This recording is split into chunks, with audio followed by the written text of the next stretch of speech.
Alright guys, welcome back to Devil May Cry. The last time we met in Devil May Cry, I don't remember what we did, but I do remember that we had an encounter with Neo Angelo. I think no, we haven't defeated Phantom yet, so we're actually about to do that. So yeah, that's actually what this, so I believe this part is actually about, I think we're about to defeat Phantom later in this part. And I actually think we're also going to encounter our second boss of the game, Griffin. Actually, one thing I really... This was a really cool thing I liked about DMC5 is the fact that V's demons that he can summon in DMC5 are basically every demon you fight on Malay Island. Phantom doesn't get one, but like it's Shadow, Nightmare, who we'll meet much later. And Griffin. So I did like that kind of detail. Like, I believe they're Virgil's nightmares or whatever, because he has, what the fuck am I doing? What am I doing? I feel like I'm looking for something. Is it a blue orb fragment I'm looking for? I'm pretty sure that's a safe bet.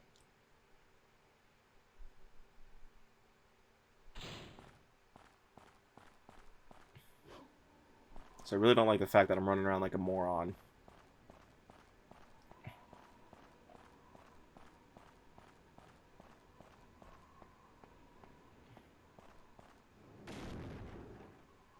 Yeah, just fight Phantom and end this already.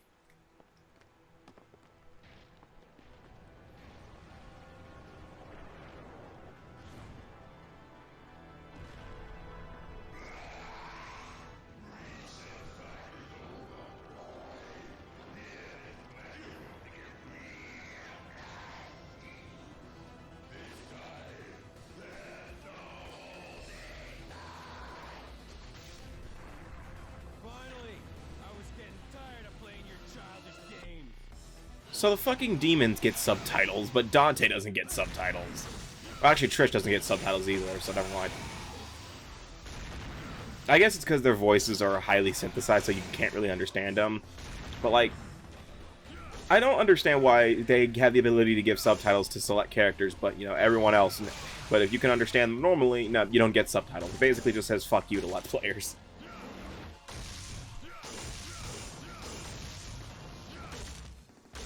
I mean, I'm pretty sure... Actually, if I remember correctly, the PC version had subtitles. Oh, that was it? Okay. Oh, right, I'm on bitch mode. I just remembered that. I'm on easy mode already.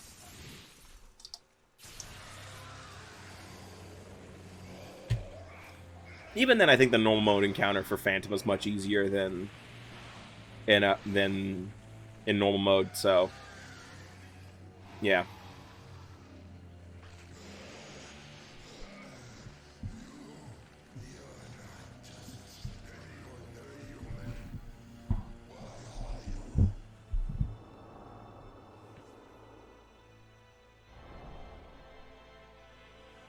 No, so...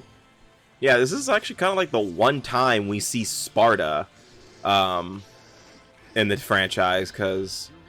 I mean, I think there is a costume that references what Sparta would look like, but, like, if I remember correctly in DMC5, there's a family portrait of, that has Sparta in it, but it never shows his face. Like, I think it actually censors his face.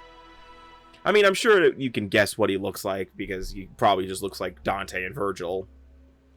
But, like, yeah, I don't think that we have actually seen Sparta do really anything except for the intro sequence at the beginning of the game.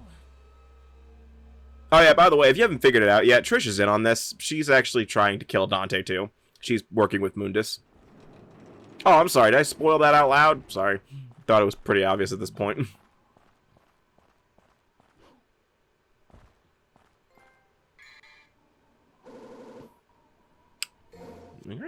Oh, I know what that... Okay, I think I remember what this trident is for. Get that blue orb. What am I doing? No, I think I'm trying to figure out where it is, because I don't see it anywhere.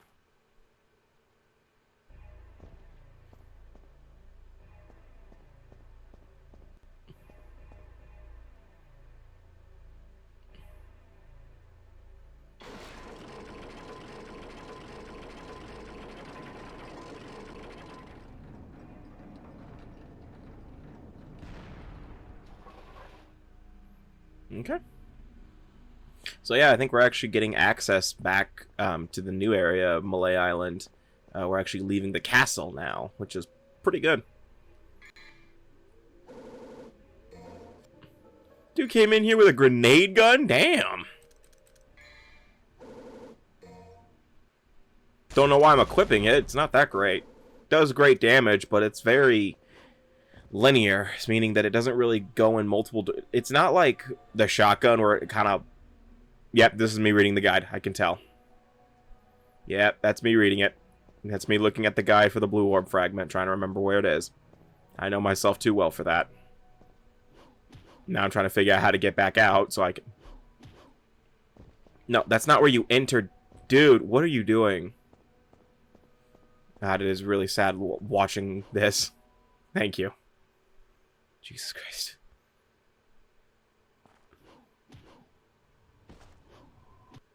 Okay, jump on the horse. Okay. Oh, this thing is weird. That's kind of another thing about this game I don't like, is that some of the ledges, you know, have like ridges like that, and meaning that you can't just jump straight towards it. You actually have to like back up a little bit and then jump on it. I had it there.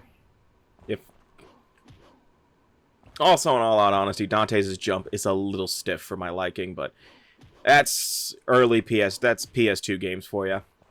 I mean, I still think the jump for Sonic and Sonic Unleashed is really weird. No, God.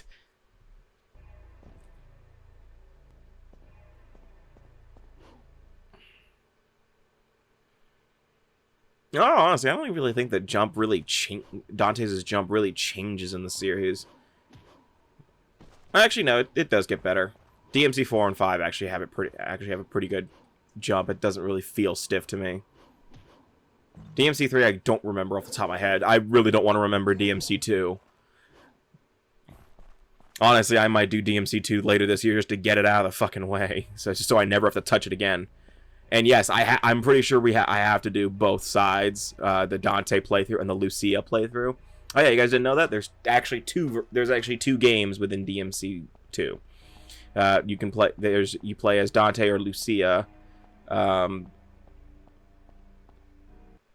And that's it. It's I think you can unlock Trish too, but I don't think she changed anything, so I'm not gonna waste my time with that. In fact, that's gonna be a general rule with the special editions. I might do all of the characters as campaigns, but they're gonna be way after I do the main campaigns for all the other characters. So like, for example, DMC 5, you know, you play as Dante, Nero, and V in the main campaign, but Virgil gets his own campaign. However, Virgil's doesn't really change anything. It's just you go through all of the missions, and then there's like 2 or 3 cutscenes at the very end, and that's really all there is to it.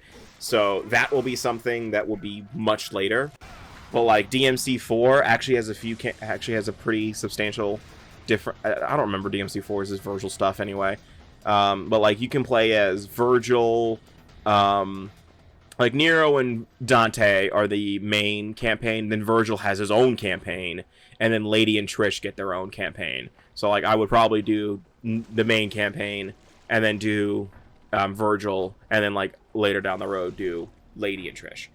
For DMC 3, I might just do Virgil and Dante back to back, because I think that one's actually pretty different. I don't remember. I haven't played... I typically don't play the side campaigns that much, unless it's DMC 5, when I actually like playing as Virgil. I actually do like playing as Virgil in DMC 4, though. He's actually... It's really weird that I'm better with Virgil and Nero than I am with Dante. Like, I actually don't like playing as Dante that much, and I feel like it's because of the fact that I just don't like doing the whole style switching on the fly. I just don't feel comfortable doing that. I guess I'm not accustomed to that, I guess. And like V's V. V is the easiest character to master in DMC 5. Like literally just button mash and you're done. Lady and Trish, I don't really remember that well. Because like the last time I played as them was when I first did their campaign like years ago, and I haven't done it again since. Virgil is just really fun to play with. Nero, I love like once you master the revving mechanic on the red queen and the devil bringer in 4 and the devil breakers in 5, it's actually really fun for him. Like, I actually enjoy having fun with Nero. Not to say I don't have fun with Dante in DMC5. I actually do like playing as him in 5. 4, not so much because his weapons are utter shit. I don't like any of them except for Ebony and Ivory, the shotgun, and Rebellion. The other ones just like, what the fuck? They're so bad and just terrible to use. I don't like using them. I'm sure there's someone out there. I'm sure a lot of people out there actually enjoy the weapons in DMC4, sorry. But me personally, I just fucking can't. I just can't enjoy them. DMC3's, I think I really didn't switch weapons that often, if I recall, because I just didn't like, I just didn't like experimenting in that game, mainly because I had never played the Switch version. Because can the Switch version let you switch weapons on the fly? I don't remember. Wait, could you even switch weapons on the fly in DMC3 period? I can't remember. Because I do remember you were able to do that in 4 and onward. And like, I mean, technically you can do it here, but you have to like press the analog stick down once you get Ifrit, but I never really use that because you have to kind of stop and you have to kind of stand still for a second and then do it.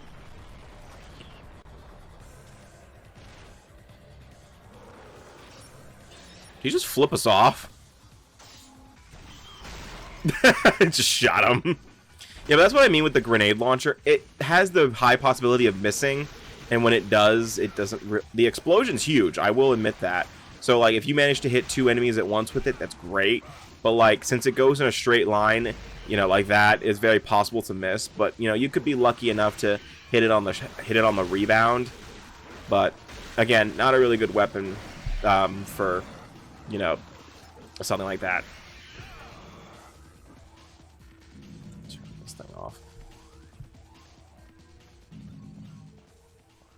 Oh, is this is no, this isn't Super Public Enemy, isn't it? This is Locked and Loaded, I think. Gold orb or yellow orb, sorry. By the way, you'll notice that after I switched to easy mode, I never use a yellow orb ever again. Because you only use yellow orbs to revive yourself. Yellow orbs okay, so I guess I should probably explain how death works in DMC1. Because it's a little weird. And this is something that applies to, I think, even DMC3.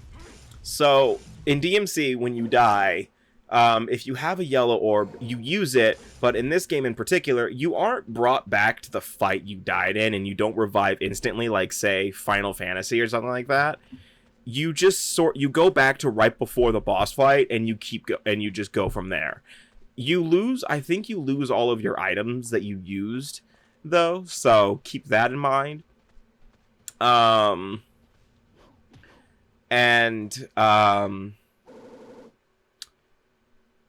Yeah, but if you run out of yellow orbs and you die again, that's when the game says, well, you're out of yellow orbs, so you're gonna have to start from the previous save point, meaning that you have to either start the mission all over again, or if you were smart, you saved right before the boss fight. I probably should have done that more often than I did, but I'm stupid, so yeah. And I believe I think you still have your yellow orbs if you restart your save. But, like, they force you to get rid of your yellow orbs, so. Yeah. And also, there are other items in the game that you can use that I'm actually picking up. Like that purple star is a devil star, basically. It's a devil, it refills your devil trigger. Which is nice to have. Another yellow orb for me. And then another one was the Holy Water. It basically is like it's not really a screen nuke. It's more of it does a lot of damage to everything in the vicinity sort of thing. So I guess you could say it's a screen nuke, but it really is helpful against boss fights. So I would recommend keeping that for those purposes. You know, especially if against something like Nightmare. You know, really good for that. Or Mundus. So, and then there's another one called Untouchable. It's a yellow star. Basically, it makes you invincible, and you're in a constant double trigger state for a long time, for a little bit. It's really helpful in, you know, just giving the beat down to a boss fight. So really keep those handy. And the final one's health stars. It's pretty obvious what that does. You know, just refills your health. So it's really helpful. Yeah, but I believe in this. I don't remember if there is a penalty for using items in this game. I'm sure there is. Because every other DMC game kind of has a penalty for using items. So it's kind of one of those things that's just like, well, DMC5 doesn't really... DMC5 is the easiest game to me in terms of styling, in terms of getting S ranks, because there is no goddamn way you can fuck up. First off, if you get free gold orbs for playing the game. Like, legit, when you boot up the game, you get a free gold orb for a login bonus. You just get one. Like, by the end of the time, like, every time so, like, theoretically, you could just restart DMC, like, 48 times, and you would get 48 gold orbs. I don't even think they fixed that for Special Edition. So, like, by the end of the end of my run-through, I had, like, 28 gold orbs, and I never used one. Not even against the final boss fight, against Virgil. Like, the DMC5 is that easy. Like, if you play it, you can beat it within like a few hours if you've played any other DMC game up to this point. Oh, by the way, this is Ifrit. Basically, it's gauntlets that you punch and kick with. I don't use them very often because they're just kind of very stiff to me. So I legitimately prefer using Alistair. But, you know, to each their own. If you want to use Ifrit the whole game, use Ifrit the whole game. Well, at least as much as you can before, well, you know, once you get it, of course. Alright, here's Griffin. Just need to, like, put in a picture of, I just need to edit in a picture of Peter Griffin's head. I'm not going to do that, but yeah.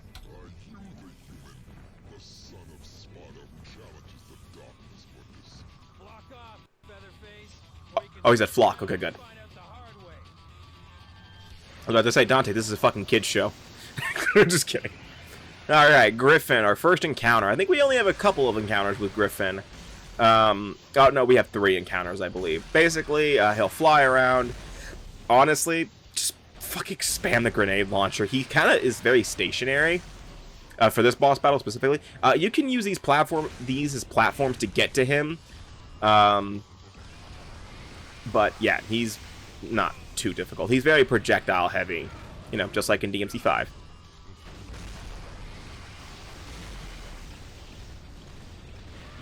What was I saying about DMC5, about how insanely easy it is? Like, I think the only difficulty I've actually legitimately have hard time with is Dante must die mode. Because that's another thing about this game that, about these games. Once you beat the campaign, you unlock additional modes. Like, I think later in the game, in the franchise, you'll start unlocking a mode called Son of Sparta mode, where it's kind of hard, but it's really just about styling. It's like, oh, you need to use different combos to survive, which means, like, you can't let enemies hit you. Dante Must Die mode is insanely hard, where enemies do a lot of damage. You're dealing with high elite enemies right from the get-go. And, you know, but most of the time it's because you're technically playing in New Game Plus permanently. Like, say for instance, you beat the full game on easy mode. So once you start to play normal mode, you have all the upgrades in the game. I don't think DMC 1 does this, and I don't think DMC 2 does this. Hell, I think DMC 4 and 5 are really the only ones that do this. But like, so say for example, you get all of Nero's upgrades and health upgrades, all that kind of stuff. So when you go to play Mission 1 on normal mode, you're overpowered and basically you can kick ass in like 5 seconds. But there's also some additional modes like Heaven and Hell mode, where everything dies in one shot, including you. And then there's Hell in Hell mode, where it's everything takes...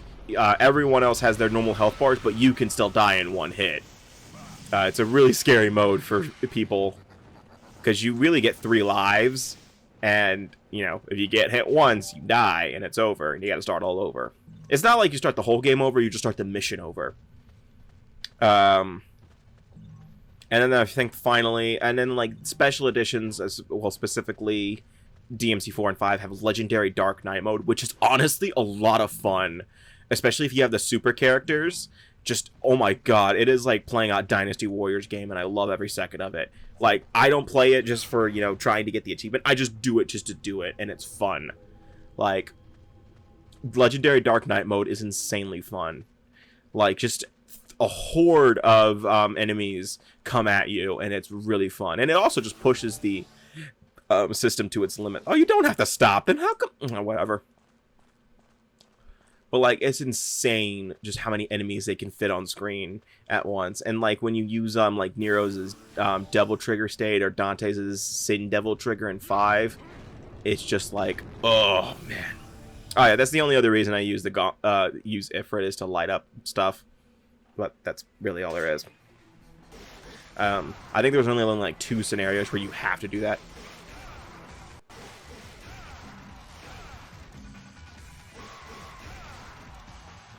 I just love the fact that I've been talking about DMC, other better DMC games rather than, you know, the game we're playing the game that's being played right now.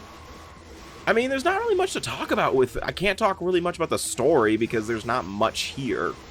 You know, once you get to the island, it just kind of takes a backseat, and you know, you kind of get stuff as you go. Like, you know, it's like, oh, you challenge Mundus, and you know, you kind of get an idea of what's going on, but it's not really until later where things start really kicking up. Especially, I want to say, like, mission 16, when things start to kick up a little bit. Like, you start to learn a little bit more about Dante. Yeah, I think, like, towards, like, right after we fight Griffin, you start to learn a little bit more about Dante. Not that there's really much to learn about Dante, honestly. You know, in this game specifically. And don't even get me started on DMC2's characterization of Dante. Apparently he has like 3 lines of dialogue throughout the entire fucking game. Which is, what? This is Dante we're talking about, and you're gonna give him like 2 lines of dialogue?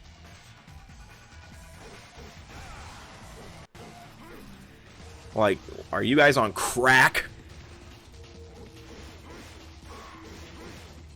It's not like Dante, you know, does much here either in terms of talking. Like, he doesn't really, you know, say much in this game. Like, he does say some stuff, but like, you know, nothing to the point of like, I want to say his best was DMC 3, 4, and 5.